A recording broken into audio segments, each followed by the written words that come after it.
ਸਤਿ ਸ੍ਰੀ ਅਕਾਲ ਤਿੰਨਾਂ ਭਰਾਵਾਂ ਨੂੰ। ਸਤਿ ਸ਼੍ਰੀ ਅਕਾਲ ਜੀ। ਰਮਨ ਭਾਜੀ, ਮੈਂ ਨਾ ਕੱਲ ਲੋਡ ਚੱਕਿਆ ਸੀ ਤੇ ਮੈਂ ਕਿਸੇ ਤੋਂ ਚੱਕਦਾ ਲੋਡ ਕਾਫੀ ਚਿਰ ਤੋਂ ਹੀ। ਮੈਂ 14 ਸਾਲ ਹੋ ਗਏ ਉਹਨਾਂ ਦਾ ਕੰਮ ਕਰਦਾ। ਹੁਣ ਮੇਰਾ ਆਪਣਾ ਟਰੱਕ ਆ ਤੇ ਆਪਣੇ ਹੀ ਮੇਰੇ ਸਟਿੱਕਰ ਆ। ਉਹ ਮੈਨੂੰ ਕਹਿੰਦੇ ਵੀ ਭਾਜੀ ਏਦਾਂ ਕਰੋ, ਮੈਨੂੰ ਉਹਨਾਂ ਨੇ ਨਾ ਪੇਪਰ ਤੇ ਪ੍ਰਿੰਟ ਕਰਕੇ ਦਿੱਤੇ ਹੋਏ ਆਪਣੀ ਕੰਪਨੀ ਦੇ DOT ਨੰਬਰ ਤੇ MC, ਕਹਿੰਦੇ ਵੀ ਉਹ ਲਾ ਲਓ ਆਪਣੇ ਸਟਿੱਕਰਾਂ ਤੇ ਉਹਦੀ ਫੋਟੋ ਖਿੱਚ ਕੇ ਭੇਜ ਦਿਓ। ਉਹ ਮੈਂ ਭੇਜਤੀ ਉਹਨਾਂ ਨੂੰ ਤੇ ਉਹਨਾਂ ਨੇ ਗਾਂ ਬਰੋਕਰ ਨੂੰ ਸੈਂਡ ਕਰਤੀ। ਬਰੋਕਰ ਨੇ ਮੈਨੂੰ ਲਿੰਕ ਭੇਜਿਆ, ਮੈਂ ਉੱਤੇ ਕਲਿੱਕ ਕੀਤਾ ਤੇ ਉਹਨੇ ਮੈਨੂੰ ਐਡਰੈਸ ਭੇਜਤਾ ਵੀ ਆਹ ਐਡਰੈਸ ਹੈ, ਇੱਥੋਂ ਜਾ ਕੇ ਚੱਕ ਲੈ ਲੋਡ। ਮੈਂ ਜਾ ਕੇ ਡਾਕ ਤੇ ਲਾਤਾ, 3 ਮੀਲ ਤੇ ਖੜਾ ਸੀ। ਉਹਨਾਂ ਨੇ ਲੋਡ ਕਰਤਾ, ਮੈਂ ਚੁੱਕ ਕੇ ਤੁਰ ਪਿਆ। ਬਾਅਦ ਚ ਕਾਲ ਆ ਗਈ, ਕਹਿੰਦੇ ਵੀ ਭਾਜੀ ਲੋਡ ਕੈਂਸਲ ਹੋ ਗਿਆ, ਨਾ ਜਾਇਓ। ਮੈਂ ਕਿਹਾ ਵੀ ਮੈਂ ਤਾਂ ਲੱਦ ਕੇ ਤੁਰ ਪਿਆ ਲੋਡ। ਕਹਿੰਦੇ ਵੀ ਉਹਨਾਂ ਨੇ ਬਿੱਲ ਨਹੀਂ ਪੇ ਕਰਨਾ ਤੇ ਤੁਸੀਂ ਜਾ ਕੇ ਉੱਥੇ ਅਨਲੋਡ ਕਰੋ ਲੋਡ। ਉਹਨਾਂ ਨੂੰ ਕਹਿ ਦਿਓ ਵੀ ਕੈਂਸਲ ਕਰਤਾ ਬਰੋਕਰ ਨੇ। ਤੇ ਮੈਂ ਉੱਥੇ ਅਨਲੋਡ ਕਰਤਾ ਲੋਡ। ਅਨਲੋਡ ਕਰਦਿਆਂ ਮੈਨੂੰ ਕਾਲ ਆ ਗਈ, ਭਾਜੀ ਸਾਨੂੰ ਫਰੇਟ ਕਾਰਡ ਦਵਾਤਾ ਤੁਸੀਂ। ਮੈਂ ਕਿਹਾ ਵੀ ਮੇਰਾ ਕੀ ਇਹਦੇ ਚ ਕਸੂਰ ਹੈ? ਜਿਵੇਂ ਤੁਸੀਂ ਕਿਹਾ ਮੈਂ ਉਵੇਂ ਕਰ ਦਿੱਤਾ। ਤੇ ਜਾਂ ਤੁਸੀਂ ਮੈਨੂੰ ਪਹਿਲਾਂ ਦੱਸ ਦੇ ਵੀ ਲੋਡ ਕੈਂਸਲ ਹੋ ਗਿਆ, ਨਾ ਜਾਈ ਉੱਥੇ। ਉਹਦੇ ਚ ਮੇਰਾ ਕੀ ਕਸੂਰ ਹੋ ਸਕਦਾ?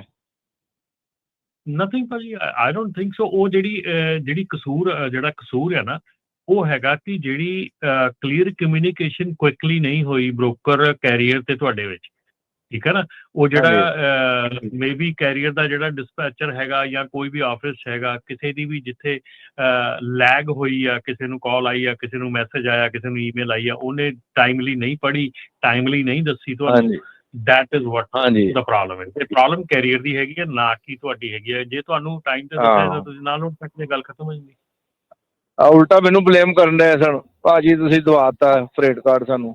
ਮੈਂ ਕਿਹਾ ਵੀ ਮੇਰਾ ਕੀ ਕਸੂਰ ਹੈ, ਮੈਨੂੰ ਦੱਸੋ। ਫਰੇਟ ਕਾਰਡ ਤਾਂ ਅੱਜ ਕੱਲ ਸੱਚੀ ਗੱਲ ਆ, ਫਰੇਟ ਕਾਰਡ ਤਾਂ ਜਿਹੜਾ ਹੈ ਨਾ, ਉਹ ਅੱਜ ਕੱਲ ਬਲੈਕਮੇਲਿੰਗ ਟੂਲ ਬਣ ਗਿਆ ਹੈ। ਬਿਲਕੁਲ ਬਲੈਕਮੇਲਿੰਗ ਟੂਲ ਬਣ ਗਿਆ। ਉਹ ਗੱਲ ਉਹ ਕਰਤੀ ਉਹਨਾਂ ਨੇ, ਜਿਹੜੀ ਚੀਜ਼ ਨਹੀਂ ਕਿਸੇ ਦੇ ਪਸੰਦ ਆਉਂਦੀ, ਗੱਲ ਕਿਸੇ ਨੂੰ ਨਹੀਂ ਲੱਗਦੀ, ਚੱਲ ਚੱਕ ਕੇ ਉੱਥੇ ਪਾਓ। ਨਹੀਂ ਬਿਲਕੁਲ ਰਾਜਕਰਨ, ਫਰੇਟ ਕਾਰਡ ਦੇ ਲਈ ਵੀ ਮੈਂ ਦੱਸ ਦਿਆਂ ਕਿ ਅਸੀਂ ਸਾਨੂੰ ਟੈਕਸਟ ਕਰਕੇ ਗੱਲ ਕਰ ਸਕਦੇ ਹਾਂ 5597018000 ਦੇ ਉੱਤੇ। ਸੋ ਆਪਾਂ ਹੈਲਪ ਕਰਦੇ ਹੈਗੇ ਹਾਂ। So if you have a freight card ਤੇ ਤੁਹਾਨੂੰ ਜਿਹੜੀ ਫਰੇਟ ਕਾਰਡ ਦੇ ਵਿੱਚ ਹੈਲਪ ਚਾਹੀਦੀ ਹੈ, ਸਾਨੂੰ ਟੈਕਸਟ ਕਰਕੇ ਗੱਲ ਕਰ ਲਓ। So we will guide you through. ਜੀ ਬਿਲਕੁਲ। ਸੋ ਥੈਂਕ ਯੂ ਕੁਲਦੀਪ ਜੀ, ਮਿਹਰਬਾਨੀ ਕਾਲ ਦੇ ਲਈ। ਅਮਰੀਕ ਜੀ ਸਤਿ ਸ਼੍ਰੀ ਅਕਾਲ। ਸਤਿ ਸ਼੍ਰੀ ਅਕਾਲ ਜੀ। ਸਤਿ ਸ਼੍ਰੀ ਅਕਾਲ ਭਾਈ। ਭਾਈ ਹੁਣੀ ਗੱਲ ਕਰਕੇ ਗਏ ਨਾ, ਇਹ ਚੀਜ਼ ਮੈਂ ਵੀ ਨੋਟਿਸ ਕੀਤੀ ਹੈ ਕਿ ਬਹੁਤ ਸਾਰੀਆਂ ਡਿਸਪੈਚ ਕੰਪਨੀਆਂ ਜਿਹੜੀਆਂ ਹੈਗੀਆਂ ਡਿਸਪੈਚ ਕਰ ਰਹੀਆਂ, ਉਹਨਾਂ ਨੇ ਜਿਹੜੇ ਨਾਲ ਬੰਦੇ ਲਾਏ ਆ, ਉਹਨਾਂ ਦੇ ਟਰੱਕ ਤੁਸੀਂ ਦੇਖੋਗੇ ਤਾਂ ਉਹਦਾ ਦੇ ਉੱਤੇ 2-2 ਸਟਿੱਕਰ ਲੱਗੇ ਤੁਹਾਨੂੰ ਨਜ਼ਰ ਆਉਣਗੇ। ਇੱਕ ਸਟਿੱਕਰ ਤਾਂ ਉਸ ਬੰਦੇ ਦਾ ਆਪਣਾ ਆ, ਜਿਹੜਾ ਉਹਦੀ DOT ਵੀ ਐਕਟਿਵ ਆ, ਉਹਦਾ ਆਪਣਾ ਆ, DOT ਆਪਣੇ ਥੱਲੇ ਆਪਰੇਟ ਕਰ ਰਿਹਾ। ਡਿਸਪੈਚ ਕਿਸੇ ਤੋਂ ਲੈ ਰਿਹਾ, ਉਹਦੇ ਸਟਿੱਕਰ ਲਾਏ ਹੋ ਆ। ਉਹਨਾਂ ਨੇ ਸਟਿੱਕਰ ਉਹ ਤਾਂ ਲਵਾਏ ਹੋ ਆ ਜਦ ਸ਼ਿਪਰ ਰਿਸੀਵਰ ਤੇ ਜਾਂਦੇ ਉਹਨਾਂ ਨੂੰ ਕੋਈ ਪ੍ਰੋਬਲਮ ਨਾ ਹੋਵੇ। ਲੇਕਿਨ ਇੱਕ ਟਰੱਕ 2 ਸਟਿੱਕਰਾਂ ਦੇ ਅੰਦਰ ਕਿੱਦਾਂ ਆਪਰੇਟ ਕਰ ਰਹੇ ਆ? ਜਿਹੜੇ ਆ ਡਿਸਪੈਚ ਇਸ ਤਰੀਕੇ ਨਾਲ ਕਰ ਰਹੇ ਆ ਕਿ ਲੋਡ ਦਾ ਬੁੱਕ ਕਰ ਰਹੇ ਆਪਣੀ ਕੰਪਨੀ ਤੇ, ਅੱਗੇ ਚੁਕਾ ਓਨਰ ਆਪਰੇਟਰ ਨੂੰ ਰਹੇ ਆ। ਇੱਕ ਲੀਜ਼ ਐਗਰੀਮੈਂਟ ਬਣਾ ਰੱਖਿਆ ਵਿਚ ਇਜ਼ ਡਮੀ, ਉਹਦਾ ਕੋਈ ਮਤਲਬ ਨਹੀਂ ਹੈਗਾ। ਡਮੀ ਲੀਜ਼ ਐਗਰੀਮੈਂਟ ਬਣਾ ਰੱਖਿਆ ਤੇ ਜਿਹੜਾ ਕੈਰੀਅਰ ਐਕਚੁਅਲੀ ਕੰਮ ਕਰ ਰਿਹਾ, ਹੀ ਇਜ਼ ਆਪਰੇਟਿੰਗ ਇੰਡੀਪੈਂਡੈਂਟਲੀ। ਤਾਂ ਇਹ ਜਿਹੜਾ ਮਾਡਲ ਹੈਗਾ ਨਾ ਡਿਸਪੈਚ ਦਾ, ਮੈਂ ਸੈਕਰਾਮੈਂਟੋ ਰਹਿੰਦਾ, ਇੱਥੇ ਮੈਂ ਦੇਖਿਆ ਕਿ ਕਈਆਂ ਦੇ 50-50 ਟਰੱਕਾਂ ਦੀ ਡਿਸਪੈਚ ਹੈਗੀ ਆ, ਪਰ ਟਰੱਕ ਉਹਨਾਂ ਕੋਲ 15 ਹੀ ਹੈਗੇ ਆ। ਉਹ ਕੰਪਨੀਆਂ ਇਸ ਤਰੀਕੇ ਨਾਲ ਆਪਰੇਟ ਕਰ ਰਹੀਆਂ। ਤੁਸੀਂ ਇਹਦੇ ਬਾਰੇ ਕੀ ਕਹਿਣਾ ਚਾਹੋਗੇ? ਇਹਦੇ ਬਾਰੇ AV5 ਹੈ ਜੀ। ਅਸੀਂ ਤਾਂ ਬਹੁਤ ਚਿਰ ਦੇ ਇਹਦਾ ਕੰਮ ਹੋ ਚੁੱਕਾ ਆ। ਆਈ ਨੋ ਜਿਹੜੇ ਅਜੇ ਵੀ ਕਰ ਰਹੇ ਹੈਗੇ ਆ, ਉਹ ਕਿਸ ਤਰੀਕੇ ਨਾਲ ਕਰ ਰਹੇ ਹੈਗੇ ਆ, ਕਿਉਂ ਕਰ ਰਹੇ ਹੈਗੇ ਆ। ਤੁਸੀਂ 15 ਟਰੱਕਾਂ ਦੀ ਗੱਲ ਕਰਦੇ ਆ, ਮੈਂ ਬਹੁਤ ਕੰਪਨੀਆਂ ਦੇਖੀਆਂ ਜਿਨ੍ਹਾਂ ਕੋਲ ਇੱਕ ਟਰੱਕ ਆ, ਇੱਕ ਟਰੱਕ ਦੇ ਨਾਲ ਵੀ ਉਹ 50-50 ਟਰੱਕਾਂ ਦੀ ਡਿਸਪੈਚ ਕਰ ਰਹੇ ਹੈਗੇ ਆ। ਸੋ ਇਹੀ ਜਿਹੜੀ ਸਿਚੁਏਸ਼ਨ ਹੈਗੀ ਆ, ਇਹਦੇ ਉੱਤੇ ਇਹੀ ਡਬਲ ਬ੍ਰੋਕਰਿੰਗ ਹੈਗੀ ਆ। ਸੋ ਡਬਲ ਬ੍ਰੋਕਰਿੰਗ ਵੀ ਆ, ਉਹਦੇ ਨਾਲ AV5 ਦਾ ਜਿਹੜਾ ਕੱਚਾ ਚਿੱਠਾ ਉਹ ਵੀ ਆ। ਸੋ ਇਹ ਜਿਹੜੀ ਚੀਜ਼ ਹੈਗੀ ਆ, ਇਟਸ ਇਲੀਗਲ ਟੂ ਪੁੱਟ 2 ਸਟਿੱਕਰਸ। ਉਹ ਸਿੱਧਾ ਫਰਾਡ ਦਾ ਹੈਗਾ ਬਣਦਾ ਆ। ਸੋ ਆਈ ਡੋਂਟ ਨੋ ਕਿ ਕਿਵੇਂ ਕੰਪਨੀਆਂ ਆਪਰੇਟ ਕਰਦੀਆਂ ਹੈਗੀਆਂ, ਕਿਵੇਂ ਲੋਕੀ ਕੰਮ ਕਰਦੇ ਹੈਗੇ ਆ, ਕੀ ਸੋਚ ਕੇ ਕਰਦੇ ਹੈਗੇ ਆ। ਸੋ ਆਈ ਥਿੰਕ ਜਿਹੜਾ ਆਉਣ ਵਾਲਾ ਸਮਾਂ ਆ ਉਹਦੇ ਵਿੱਚ ਆਪਾਂ ਨੂੰ ਪਤਾ ਲੱਗ ਜਾਣਾ ਅੱਗੇ ਕਿ ਕਿੱਦਾਂ ਠੱਲ ਪੈਂਦੀ ਹੈ ਇਸ ਕੰਮ ਨੂੰ। ਜੀ ਥੈਂਕ ਹਾਂਜੀ ਯੂ ਭਾਈ, ਮੈਂ ਜੀ। ਇੱਕ ਚੀਜ਼ ਹੋਰ ਮੈਂ ਇਹ 'ਚ ਐਡ ਜ਼ਰੂਰ। ਕਰਾਂਗਾ ਕਿ ਜਿਹੜੇ ਲੋਕ ਇਦਾਂ ਡਿਸਪੈਚ ਲੈ ਰਹੇ ਆ, ਮੈਂ ਉਹਨਾਂ ਨੂੰ ਬਲੇਮ ਨਹੀਂ ਕਰਦਾ। ਉਹਨਾਂ ਦੀ ਆਪਣੀ ਪ੍ਰੋਬਲਮ ਹੈਗੀ ਆ, ਇੰਗਲਿਸ਼ ਦੀ ਪ੍ਰੋਬਲਮ ਆ ਜਾਂ ਹੋਰ ਕੋਈ ਪ੍ਰੋਬਲਮ ਆ, ਉਹ ਨਹੀਂ ਲੋਡ ਬੁੱਕ ਕਰ ਪਾ ਰਹੇ। ਲੇਕਿਨ ਇਨ ਨੈਟਸ਼ਲ ਜੇ ਪੂਰਾ ਦੇਖੋ ਤਾਂ ਜਿਹੜੇ ਲੋਕ ਇਦਾਂ ਆਪਰੇਟ ਕਰ ਰਹੇ ਆ ਉਹ ਮਾਰਕੀਟ ਨੂੰ ਕਿਲ ਕਰ ਰਹੇ ਆ। ਉਹ ਇਦਾਂ ਕਿਲ ਕਰ ਰਹੇ ਆ ਕਿ ਉਹ ਜਿਹੜੇ ਓਨਰ ਆਪਰੇਟਰਾਂ ਦੇ ਲੋਡ ਹੈਗੇ ਆ, ਉਹ ਲੋਡ ਉਹ ਹਫ਼ਤਾ ਮਹੀਨਾ ਪਹਿਲਾਂ ਇਹ ਗਲਤ ਸ਼ੋਅ ਕਰਕੇ ਕਿ ਮੇਰੇ ਕੋਲ 50 ਟਰੱਕ ਦੀ ਫਲੀਟ ਆ ਜਾਂ 100 ਟਰੱਕ ਦੀ ਫਲੀਟ ਆ, ਬੁੱਕ ਕਰ ਰਹੇ ਆ, ਪਰ ਐਕਚੁਅਲੀ ਉਹਨਾਂ ਕੋਲ ਉਹਨੇ ਟਰੱਕ ਹੈ ਨਹੀਂ ਕਵਰ ਕਰਨ ਨੂੰ।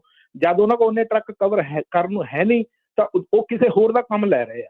ਤੇ ਜਿਹੜਾ ਇੰਡੀਪੈਂਡੈਂਟ ਆਪਰੇਟਰ ਆ, ਮੈਂ ਤਾਂ ਕਹੂੰਗਾ ਜਿਹੜੇ ਵੀ ਇੰਡੀਪੈਂਡੈਂਟ ਆਪਰੇਟ ਕਰ ਰਹੇ ਆ ਇਦਾਂ ਕਿਸੇ ਹੋਰ ਤੋਂ ਡਿਸਪੈਚ ਲੈ ਰਹੇ, ਉਹ ਵੱਡੀ ਗੱਲ ਨਹੀਂ ਆ। ਆਪਣੇ ਆਪ ਕੋਸ਼ਿਸ਼ ਕਰੋ, ਆਪਣੇ ਆਪ ਲੋਡ ਚੱਕਣੇ ਸ਼ੁਰੂ ਕਰੋ, ਤਾਂ ਕਿ ਓਨਰ ਆਪਰੇਟਰ ਇਹਨਾਂ ਡਿਸਪੈਚ ਕਰਕੇ ਹੁਣ ਮਾਰਕੀਟ ਡਾਊਨ ਜਾ ਰਹੀ ਆ, ਕਿਉਂਕਿ ਇਹਨਾਂ ਨੇ ਐਡਵਾਂਸ 'ਚ ਲੋਡ ਬੁੱਕ ਕਰਨੇ ਹੁੰਦੇ ਆ, ਇਹ ਘੱਟ ਰੇਟ ਤੇ ਬੁੱਕ ਕਰਦੇ ਆ। ਜਿਹੜੀ ਸਪੌਟ ਮਾਰਕੀਟ ਆ ਉਹਨੂੰ ਇਹੋ ਜਿਹੇ ਆਪਰੇਸ਼ਨ ਜਿਹੜੇ ਹੈਗੇ ਉਹ ਕਿਲ ਕਰ ਰਹੇ ਆ।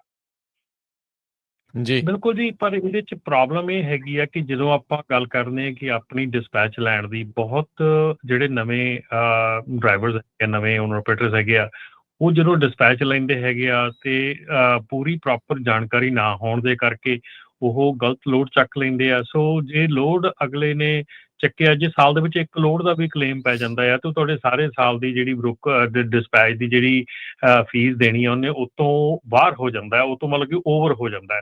ਸੋ ਬਹੁਤ ਬੰਦੇ ਜਿਹੜੇ ਆ ਇਸ ਡਰ ਤੋਂ ਵੀ ਲੋਡ ਨਹੀਂ ਚੱਕਦੇ ਕਿ ਸਾਡੇ ਕੋਲ ਗਲਤ ਮਤਲਬ ਲੋਡ ਚੱਕ ਦਊ। ਬਹੁਤ ਕੰਪਨੀਆਂ ਹੈਗੀਆਂ ਜੀ, ਬਹੁਤ ਬ੍ਰੋਕਰ ਐਸੇ ਹੈਗੇ ਆ ਜਿਨ੍ਹਾਂ ਦੇ ਨਾਲ ਤੁਸੀਂ ਪਰਮਾਨੈਂਟਲੀ ਕੰਮ ਕਰਦੇ ਹੈਗੇ ਆ, ਦੇ take care of you well.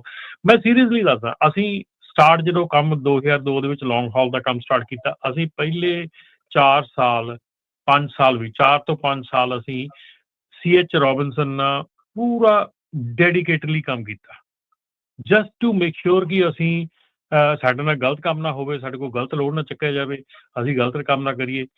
ਅਸੀਂ ਜਿਹੜਾ ਵੈਲ ਨੋਨ ਬ੍ਰੋਕਰ ਹੈਗਾ, ਇੱਕ ਬ੍ਰੋਕਰ ਨੂੰ ਛੱਡ ਕੇ, ਟੀਕੀਵੈਲ ਨੂੰ ਛੱਡ ਕੇ, ਜਿਹੜੇ ਵੀ ਦੂਜੇ ਵੈਲ ਬ੍ਰੋਕਰ, ਉਦੋਂ ਇਹ ਵੀ ਮਾੜੇ ਨਹੀਂ ਸੀ, ਉਦੋਂ ਇਹ ਵੀ ਚੰਗੇ ਸੀ, ਉਦੋਂ ਇਹਨਾਂ ਦੇ ਵਿੱਚ ਵੀ ਮਤਲਬ ਕਿ ਇਨਸਾਨੀਅਤ ਸੀਗੀ। ਅੱਜ ਕੱਲ੍ਹ ਤਾਂ ਚਲੋ ਬਹੁਤ ਬੁਰਾ ਹਾਲ ਆ, ਪਰ ਅਸੀਂ ਪਹਿਲੇ 5 ਸਾਲ, ਜਦੋਂ ਮੈਂ ਕਹਿੰਦਾ ਵੀ ਜਦੋਂ ਤੁਸੀਂ ਓਨਰ ਆਪਰੇਟਰ ਬਣਨਾ ਨਾ, ਪਹਿਲੇ 5 ਸਾਲ ਜਿਹੜੀਆਂ ਇੱਦਾਂ ਦੀਆਂ ਕੰਪਨੀਆਂ ਹੈਗੀਆਂ, C.H. ਰੋਬਿਨਸਨ ਹੈਗੀ ਆ ਜਾਂ JB ਹੰਟ ਹੈ ਜਾਂ ਕੋਈ ਵੀ ਜਿਹੜੀਆਂ ਵੈਲ ਸੋਲਿਡ ਕੰਪਨੀਆਂ, ਡਾਇਰੈਕਟਲੀ ਉਹਨਾਂ ਦੇ ਨਾਲ ਕੰਮ ਕਰੋ। ਔਰ ਉੱਥੇ ਹੁਣ ਦੇਖੋ ਐਮਾਜ਼ੋਨ ਦਾ ਕੰਮ ਕਿੰਨਾ ਵਧੀਆ ਸੀਗਾ, ਸਾਰੇ ਜਾਣੇ ਵਧੀਆ ਡਾਇਰੈਕਟਲੀ ਕੰਮ ਕਰਦੇ ਸੀਗੇ, ਉਹਦੇ ਵਿੱਚ ਵੀ ਜਾ ਕੇ ਬ੍ਰੋਕਰੇਜ ਵਾੜਤੀ, ਉਹਦੇ ਵਿੱਚ ਵੀ ਲੋਡ ਉੱਥੋਂ ਚੱਕ ਕੇ ਬਾਹਰ ਦੇਣੇ ਸ਼ੁਰੂ ਕਰਤੇ, ਲੋਡ ਉੱਥੋਂ ਮਤਲਬ ਹਰ ਪਾਸਿਓਂ ਹੀ ਤੁਸੀਂ ਮਤਲਬ ਕਿ ਉਹ ਪ੍ਰੋਬਲਮ ਤਾਂ ਇਹ ਹੈ ਕਿ ਸਿਸਟਮ ਤਾਂ ਬਿਲਕੁਲ ਸੈਟਅਪ ਸੀਗਾ। ਐਕਚੁਅਲ ਦੇ ਵਿੱਚ ਓਨਰ ਆਪਰੇਟਰ ਦਾ ਜਿਹੜਾ ਮਾਡਲ ਹੈ ਨਾ, ਉਹ ਸਾਡੇ ਤੋਂ ਵੀ ਪਹਿਲੇ ਸਮਿਆਂ ਦੇ ਵਿੱਚ ਮਾਡਲ ਇਹ ਹੁੰਦਾ ਸੀਗਾ ਕਿ ਉੱਥੇ ਸਿਰਫ ਤੇ ਸਿਰਫ ਤੁਸੀਂ ਟਰੱਕ ਲੈਣਾ ਹੁੰਦਾ ਸੀਗਾ, ਟ੍ਰੇਲਰ ਤੁਸੀਂ ਉਸ ਕੰਪਨੀ ਦਾ ਹੌਲ ਕਰਦੇ ਸੀ ਜਿਸ ਕੰਪਨੀ ਦਾ ਲੋਡ ਆ, ਜਿਸ ਕੰਪਨੀ ਦੇ ਨਾਂ ਦੇ ਥੱਲੇ ਤੁਸੀਂ ਕੰਮ ਕਰਨਾ। ਉੱਥੇ ਟ੍ਰੇਲਰ ਆਪਣਾ ਨਹੀਂ ਸੀ ਹੁੰਦਾ ਪਹਿਲਾਂ, ਓਨਰ ਆਪਰੇਟਰ ਦੀ ਡੈਫੀਨੇਸ਼ਨ ਹੀ ਡਿਫਰੈਂਟ ਸੀ। ਇਹ ਤਾਂ ਜਦੋਂ ਅਰਲੀ 90s ਦੇ ਵਿੱਚ ਟ੍ਰੇਲਰ ਆਪਣੇ ਲੈਣੇ ਸ਼ੁਰੂ ਕਰ ਲਏ ਔਰ ਉਸ ਤੋਂ ਬਾਅਦ 'ਚ ਥੋੜ੍ਹਾ ਜਿਹਾ ਓਪਨ ਕੰਮ ਹੋ ਗਿਆ, ਠੀਕ ਹੈ ਨਾ, ਇਹਦੇ ਕਰਕੇ ਹੋ ਗਿਆ। ਨਾਲੇ ਦੂਸਰੀ ਗੱਲ ਇਹ ਆ, ਟਰੱਕਿੰਗ ਦਾ ਬਿਜ਼ਨਸ ਜਿਹੜਾ ਖਰਾਬ ਹੋਣ ਦੇ ਰੀਜ਼ਨ ਆ, it's too easy to enter in trucking these days. ਜੀ ਜੀ ਬਿਲਕੁਲ। ਹਾਂਜੀ ਭਾਜੀ, ਮੈਂ ਇੱਕ ਚੀਜ਼ ਹੋਰ ਇੱਥੇ ਐਡ ਕਰਦਾ ਜਾਂਦਾ, ਜਿਸ ਟਾਈਮ ਦੀ ਤੁਸੀਂ ਗੱਲ ਕਰ ਰਹੇ ਨਾ 2002 2007 ਤੱਕ, ਉਦੋਂ ਡਿਸਪੈਚ ਜਿਹੜੀ ਸੀ ਆਫਿਸ 'ਚ ਬੇਸ ਸੀ, ਉਦੋਂ ਇੰਟਰਨੈਟ ਦੀ ਅਵੇਲੇਬਿਲਿਟੀ ਇੰਨੀ ਹੈ ਨਹੀਂ ਸੀਗੀ, ਉਹਦੇ ਕਰਕੇ ਇੱਕ ਥਾਂ ਤੋਂ ਸਭ ਚੀਜ਼ ਰੈਗੂਲੇਟ ਹੋ ਰਹੀ ਸੀਗੀ। ਲੇਕਿਨ ਆ ਇੰਟਰਨੈਟ ਸਪਰੈਡ ਹੋਇਆ, ਮਾਰਕੀਟ ਓਪਨ ਹੋਈ, ਉਹਦੇ ਜਿਹੜੇ ਇਫੈਕਟ ਹੈਗੇ ਆ ਉਹ ਸਾਰੇ ਹੁਣ ਨਜ਼ਰ ਆ ਰਹੇ। ਜਿਹੜਾ ਮਾਰਕੀਟ ਦੇ ਵਿੱਚ ਸਪੌਟ ਮਾਰਕੀਟ ਇੰਨੀ ਡਿੱਗ ਗਈ ਹੈ, ਉਹਦੇ ਵਿੱਚ ਟੈਕਨੋਲੋਜੀ ਨੇ ਕਿਸੇ ਤਰ੍ਹਾਂ ਹੈਲਪ ਨਹੀਂ ਕੀਤਾ ਟਰੱਕਿੰਗ ਨੂੰ। ਥੈਂਕ ਯੂ ਅਮਰੀਕ ਜੀ। ਨਹੀਂ ਭਾਜੀ, ਇਹ ਨਹੀਂ ਮੈਂ ਕਹਿ ਸਕਦਾ ਹੈਲਪ ਨਹੀਂ ਕੀਤਾ, ਇਹ ਕਹਿ ਸਕਦੇ ਆ ਕਿ ਟੈਕਨੋਲੋਜੀ ਦੇ ਆਉਣ ਦੇ ਨਾਲ ਮਿਸਯੂਜ਼ ਹੋ ਗਿਆ, ਜਿਹੜੀ ਤੁਹਾਡੀ ਜਿਹੜੀ ਮਾਰਕੀਟ ਓਪਨ ਹੋਣ ਦੇ ਨਾਲ, ਤੁਸੀਂ ਜਦੋਂ ਜ਼ਿਆਦਾ ਓਪਨ ਹੋ ਜਾਂਦੀ ਆ ਮਾਰਕੀਟ ਜਾਂ ਕੋਈ ਵੀ ਚੀਜ਼ ਆ, ਕੋਈ ਚਾਹੇ ਚ ਰਿਸ਼ਤਾ ਲੈ ਲਓ, ਚਾਹੇ ਤੁਸੀਂ ਤੁਹਾਡਾ ਉਹ ਕੋਈ ਚੀਜ਼ ਲਾ ਲਓ, ਜਦੋਂ ਓਪਨ ਹੋ ਜਾਂਦਾ ਨਾ ਤੇ ਫਿਰ ਉਹਦੇ ਵਿੱਚ ਨੁਕਸਾਨ ਹੋਣ ਦੇ ਚਾਂਸਸ ਜਿਹੜੇ ਵੱਧ ਜਾਂਦੇ ਆ। ਜੀ ਥੈਂਕ ਯੂ ਜੀ।